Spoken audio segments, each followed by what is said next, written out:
El jardín de los senderos que se bifurcan. A Victoria Ocampo. En la página 242 de la Historia de la Guerra Europea de Ledelhart, se lee que una ofensiva de 13 divisiones británicas, apoyadas por 1.400 piezas de artillería, contra la línea Sermont-Baum, había sido planeada para el 24 de julio de 1916 y debió postergarse hasta la mañana del día 29. Las lluvias torrenciales, anota el capitán Ledelhart, provocaron esa demora. Nada significativa, por cierto. La siguiente declaración, dictada, releída y firmada por el Dr. Jobson, antiguo catedrático de inglés en la High School de Tsingtao, arroja una insospechada luz sobre el caso. Faltan las 2 páginas iniciales. Y colgué el tubo. Inmediatamente después, reconocí la voz que había contestado en alemán. Era la del capitán Richard Madden. Madden, en el departamento de Victor Runeberg. Quería decir el fin de nuestros afanes. Pero eso parecía muy secundario, o debería parecérmelo, también de nuestras vidas. Quería decir que correría la misma suerte. Madden era implacable. Mejor dicho, estaba obligado a ser implacable. Irlandés a las órdenes de Inglaterra, hombre acusado de tibieza y tal vez de traición. ¿Cómo no iba a abrazar y agradecer este milagroso favor? El descubrimiento, la captura, quizá la muerte de 2 agentes del Imperio alemán. Subí a mi cuarto. Absurdamente cerré la puerta con llave y me tiré de espaldas en la estrecha cama de hierro. En la ventana estaban los tejados de siempre y el sol nublado de las 6. Me pareció increíble que ese día sin premoniciones ni símbolos fuera el de mi muerte implacable. A pesar de mi padre muerto, a pesar de haber sido un niño en un simétrico jardín de Haifeng, yo ahora iba a morir. Después reflexioné que todas las cosas le suceden a uno precisamente ahora. Siglos de siglos, y solo en el presente ocurren los hechos. Innumerables hombres en el aire, en la tierra y el mar, y todo lo que realmente me pasa a mí. El casi intolerable recuerdo del rostro acaballado de Madden abolió esas divagaciones. En mitad de mi odio y de mi terror, ahora no me importa hablar del terror, ahora que he burlado a Richard Madden, ahora que mi garganta anhela la cuerda. Pensé que ese guerrero tumultuoso y sin duda feliz no sospechaba que yo poseía el secreto. El nombre del preciso lugar del nuevo parque de artillería británico sobre el Ancre. Un pájaro rayó el cielo gris y ciegamente lo traduje en un aeroplano. Y a ese aeroplano en muchos en el cielo francés, aniquilando el parque de artillería con bombas verticales. Si mi boca, antes que la deshiciera un balazo, pudiera gritar ese nombre de modo que lo oyeran en Alemania. Mi voz humana era muy pobre. ¿Cómo hacerla llegar al oído del jefe? Al oído de aquel hombre enfermo y odioso, que no sabía de Runeberg, ni de mí, sino que estábamos en Staffordshire, y que en vano esperaba noticias nuestras en su árida oficina de Berlín, examinando infinitamente periódicos. Dije en voz alta, debo ir. Me incorporé sin ruido, en una inútil perfección de silencio, como si Madden ya estuviera acechándome. Algo, tal vez la mera ostentación de probar que mis recursos eran nulos, me hizo revisar mis bolsillos.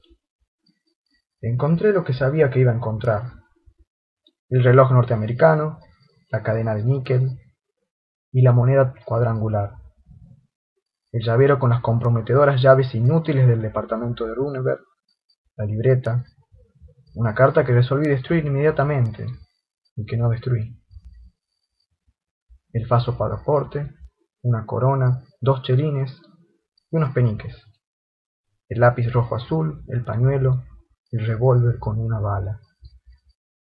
Absurdamente lo empuñé y sopesé para darme valor. Vagamente pensé que un pistoletazo puede oírse muy lejos. En 10 minutos mi plan estaba maduro. La guía telefónica me dio el nombre de la única persona capaz de transmitir la noticia. Vivía en un suburbio de Fenton, a menos de media hora de tren. Soy un hombre cobarde. Ahora lo digo, ahora que he llevado a término un plan que nadie no calificará de arriesgado. Yo sé que fue terrible su ejecución. No lo hice por Alemania, no. Nada me importa un país bárbaro que me ha obligado a la abyección de ser un espía. Además, yo sé de un hombre de Inglaterra, un hombre modesto, que para mí no fue menos que Goethe. Arriba de una hora no hablé con él, pero durante una hora fue Goethe. Lo hice porque yo sentía que el jefe tenía en poco a los de mi raza, a los innumerables antepasados que confluyen en mí. Yo quería probarle que un amarillo podía salvar a sus ejércitos.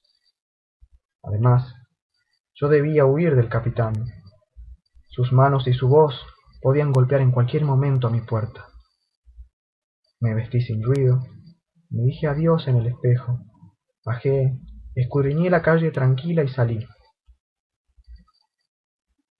La estación no distaba mucho de casa, pero juzgué preferible tomar un coche. Arguí que así corría menos riesgo de ser reconocido.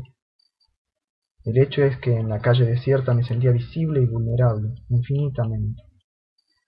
Recuerdo que le dije al cochero que se detuviera un poco antes de la entrada central. Bajé con lentitud voluntaria y casi penosa.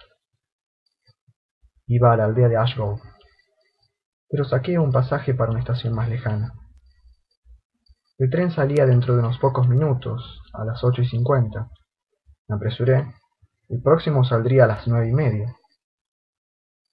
No había casi nadie en el andén. Recorrí los coches. Recuerdo a unos labradores, una enlutada, un joven que leía con fervor los anales de Tácito, un soldado herido y feliz. Los coches arrancaron al fin. Un hombre que reconocí corrió en vano hasta el límite del andén. Era el capitán Richard Madden. Aniquilado, trémulo, me encogí en la otra punta del sillón, lejos del temido cristal. De esa aniquilación pasé a una felicidad casi abyecta. Me dije que estaba empeñado mi duelo y que yo había ganado el primer asalto.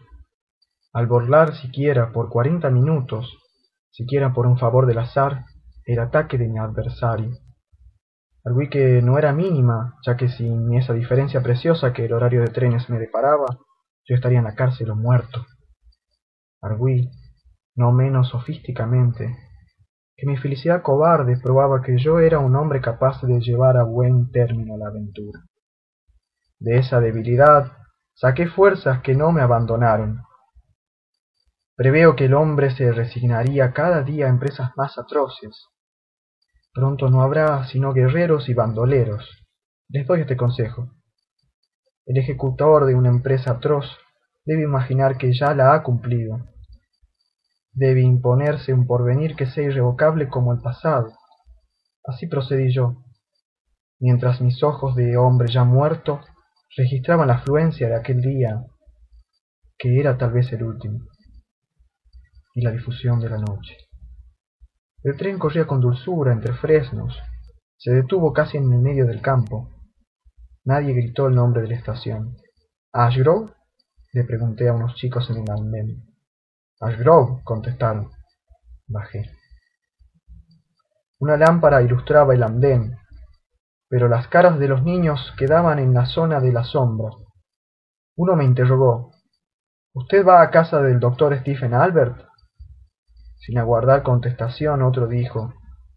La casa queda lejos de aquí, pero usted no se perderá si toma ese camino a la izquierda y en cada encrucijada del camino dobla a la izquierda. Les arrojé una moneda, la última. Bajé unos escalones de piedra y entré en el solitario camino. Este lentamente bajaba. Era de piedra elemental. Arriba se confundían las ramas. La luna baja y circular parecía acompañarme. Por un instante pensé que Richard Madden había penetrado de algún modo mi desesperado propósito. Muy pronto comprendí que esto era imposible. El consejo de siempre doblar a la izquierda me recordó que tal era el procedimiento común para descubrir el patio central de ciertos laberintos. Algo entiendo de laberintos. No en vano soy bisnieto de aquel Supen que fue gobernador de Yunnan y que renunció al poder temporal para escribir una novela que fuera todavía más populosa que el Hunlub Men, y para edificar un laberinto en el que se perdieran todos los hombres. 13 años dedicó a esas heterogéneas fatigas, pero la mano de un forastero lo asesinó, y su novela era insensata, y nadie encontró el laberinto. Bajo árboles ingleses medité ese laberinto perdido. Lo imaginé inviolado y perfecto en la cumbre secreta de una montaña. Lo imaginé borrado por arrozales o debajo del agua. Lo imaginé infinito, no ya de kioscos ochavados y de sendas que vuelven, sino de ríos y provincias y reinos. Pensé en un laberinto de laberintos, en un sinuoso laberinto creciente que abarcara el pasado y el porvenir, que implicara de algún modo los astros. Absorto en esas ilusorias imágenes, observé mi destino de perseguido. Me sentí por un tiempo indeterminado percibidor abstracto del mundo. El vago y vivo campo, la luna, los restos de la tarde, obraron en mí asimismo el declive que eliminaba cualquier posibilidad de cansancio. La tarde era íntima, infinita. El camino bajaba y se bifurcaba entre las ya confusas praderas. Una música aguda y como silábica se aproximaba y se alejaba en el vaivén del viento, empañada de hojas y de distancia. Pensé que un hombre puede ser enemigo de otros hombres, de otros momentos de otros hombres, pero no de un país. No de luciérnagas, palabras, jardines, cursos de agua, ponientes. Llegué así a un alto portín herrumbrado.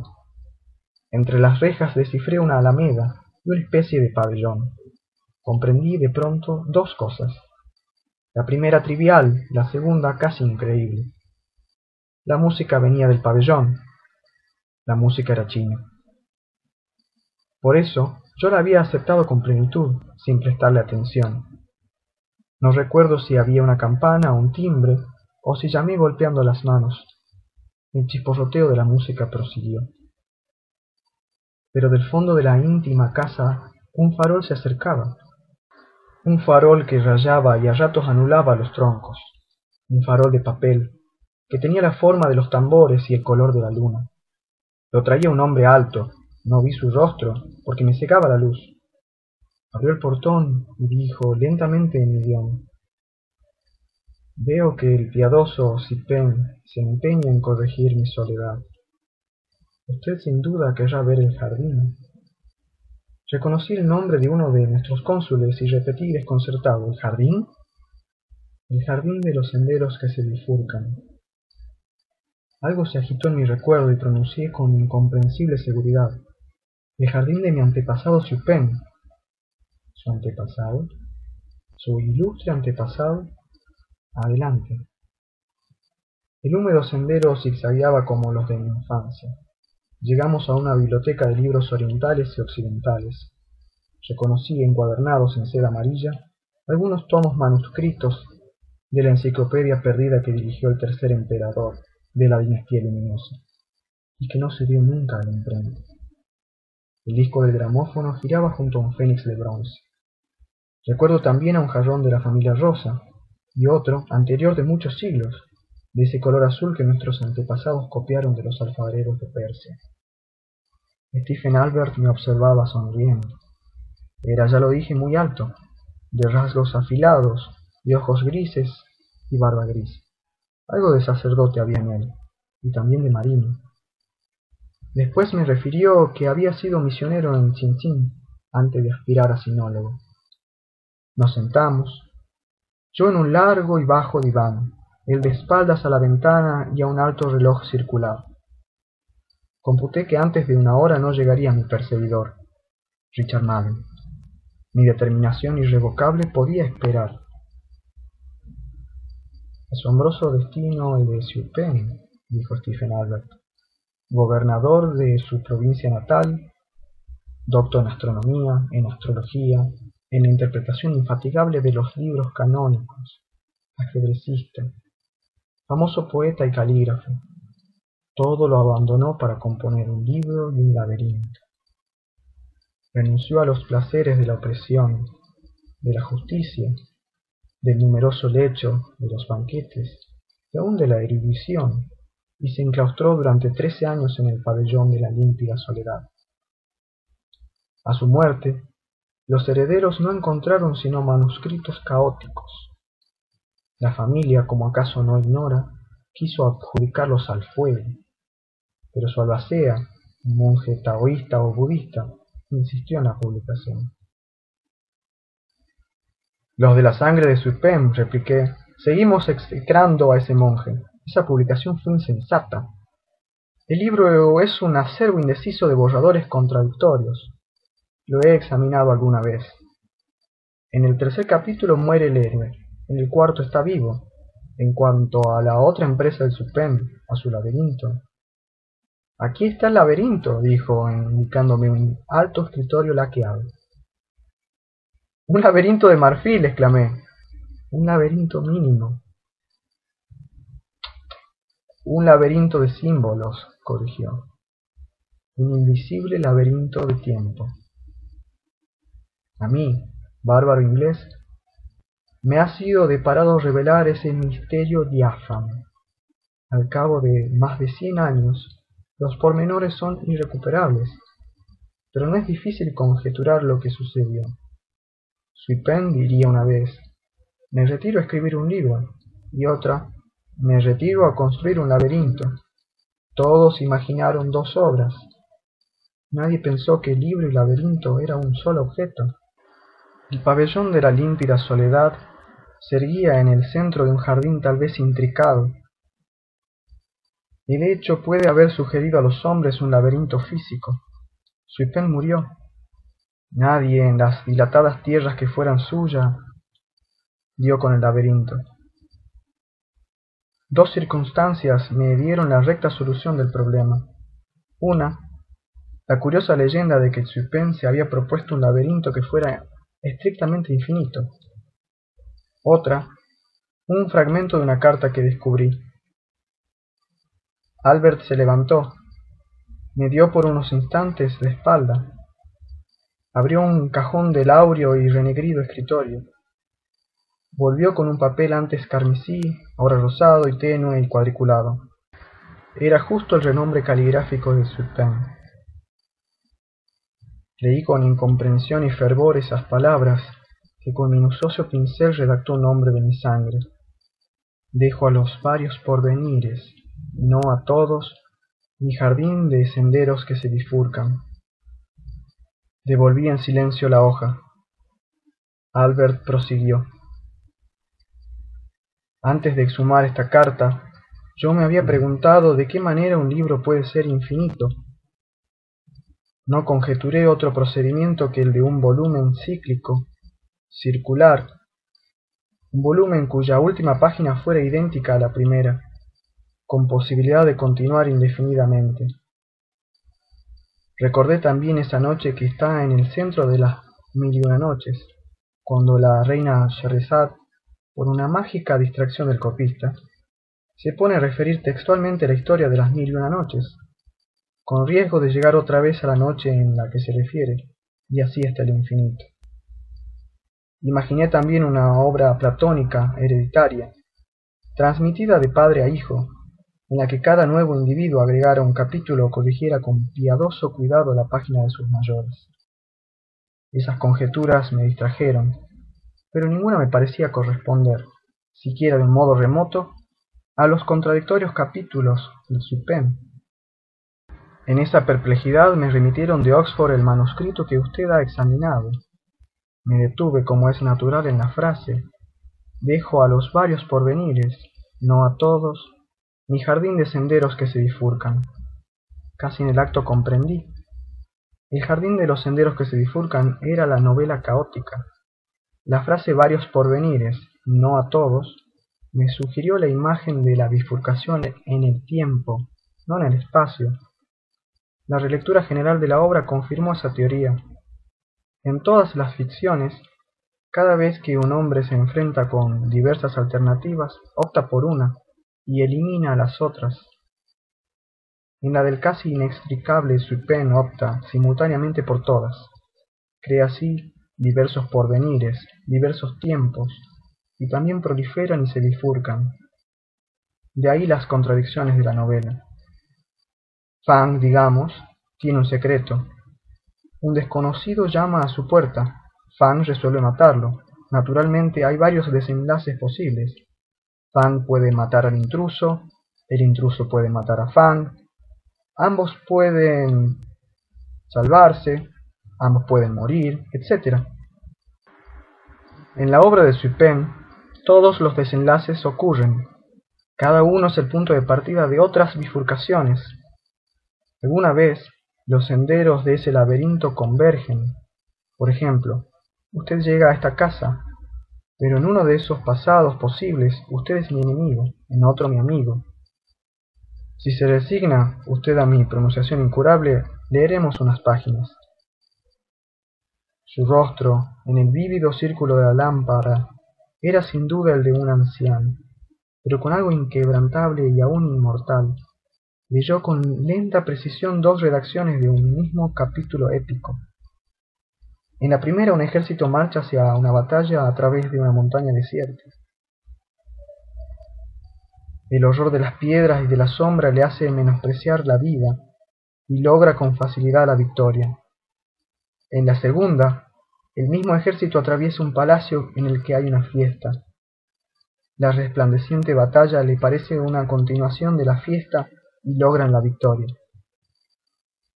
Yo oía con decente veneración esas viejas ficciones, acaso menos admirables que el hecho de que las hubiera ideado mi sangre y de que un hombre de un imperio remoto me las restituyera, en el curso de una desesperada aventura, en una isla occidental. Recuerdo las palabras finales, repetidas en cada redacción como un mandamiento secreto.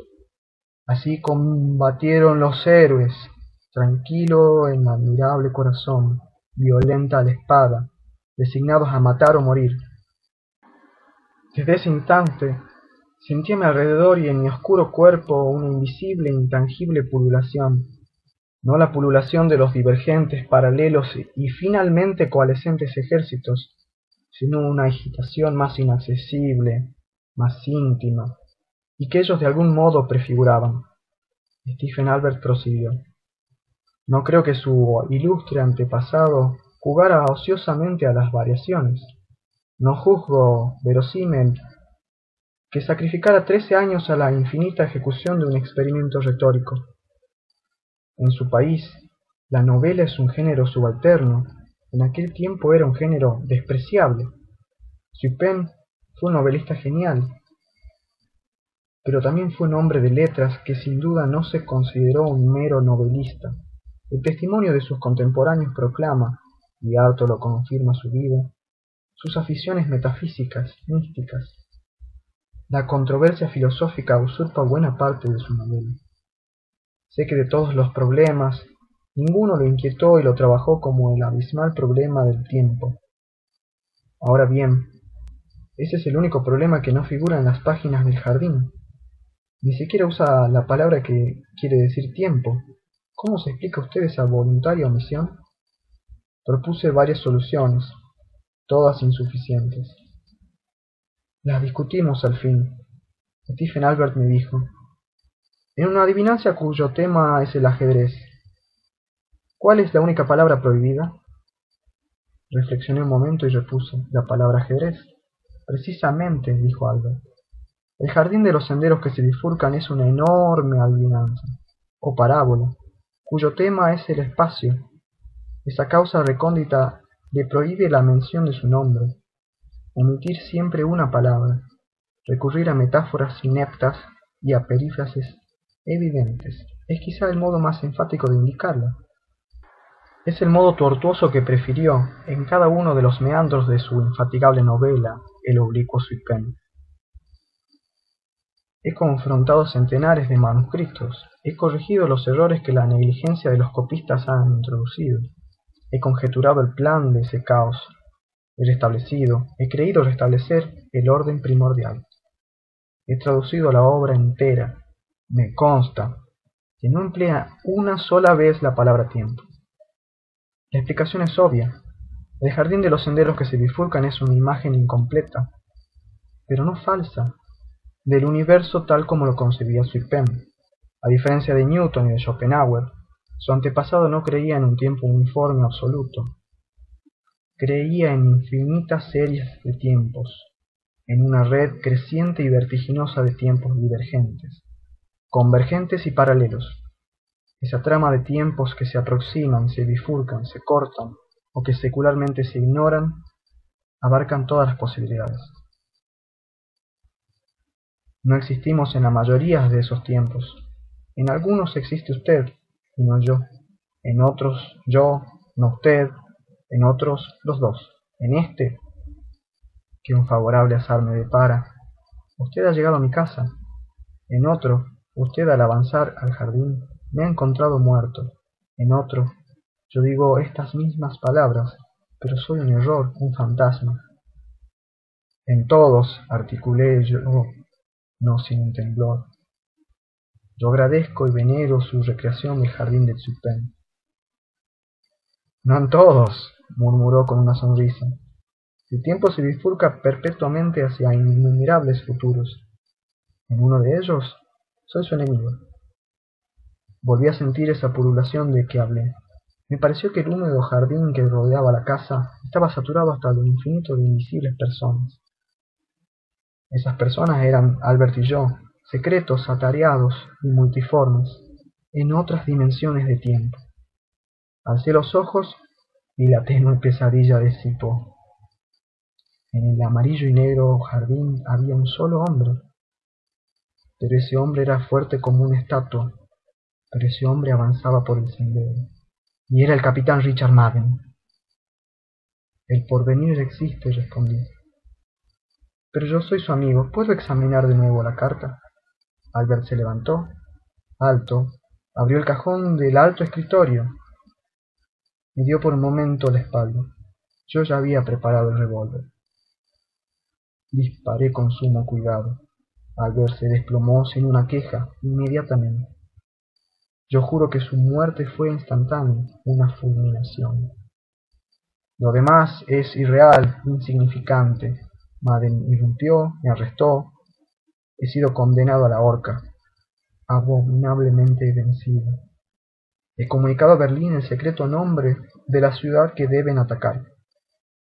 Ayer la bombardearon. Lo leí en los mismos periódicos que propusieron a Inglaterra el enigma de que el sabio sinólogo Stephen Albert muriera asesinado por un desconocido Yuuzhan. El jefe ha descifrado ese enigma. Sabe que mi problema es indicar, a través del estrépito de la guerra, la ciudad que se llama Albert, y que no hallé otro medio que matar a una persona con ese nombre. No sabe, nadie puede saber mi innumerable contrición y cansancio.